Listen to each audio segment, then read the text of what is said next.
Hello everyone. In this video, I'll be telling you how can we construct an angle of 45 degrees using a ruler and a compass. I have already told you how can we construct an angle of 90 degrees. If I bisect the angle of 90 degrees, I get an angle of 45 degrees. So let us see the steps of construction. I take a point A and a point B and I join them to get a line segment AB of any length.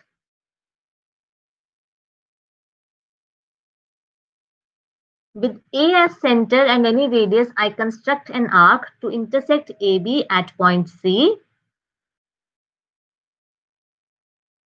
With C as center and the same radius without changing the radius, I construct another arc to intersect the previous main arc at point D. If I join AD, I would have got an angle of 60 degrees or not.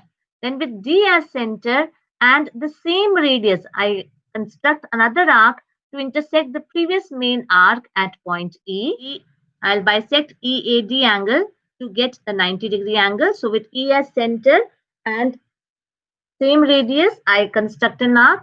With D as center and the same radius, I construct another arc to intersect the previous arc at point F.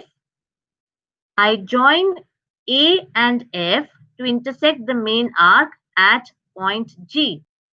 So now I'll bisect the angle FAB.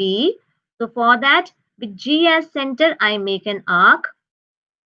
Then with C as center and the same radius, the radius which I had taken before, the same radius, I construct another arc to intersect the previous arc at point H.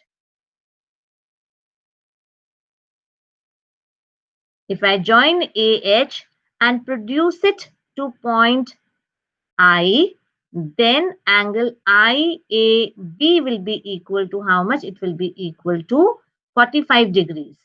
So we can measure it using the protractor. Just check it.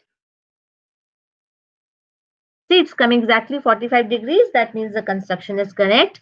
So I hope you have understood that how we made an angle of 90 degree and then we bisected the angle of 90 degrees to get an angle of 45 degrees. Thank you so much.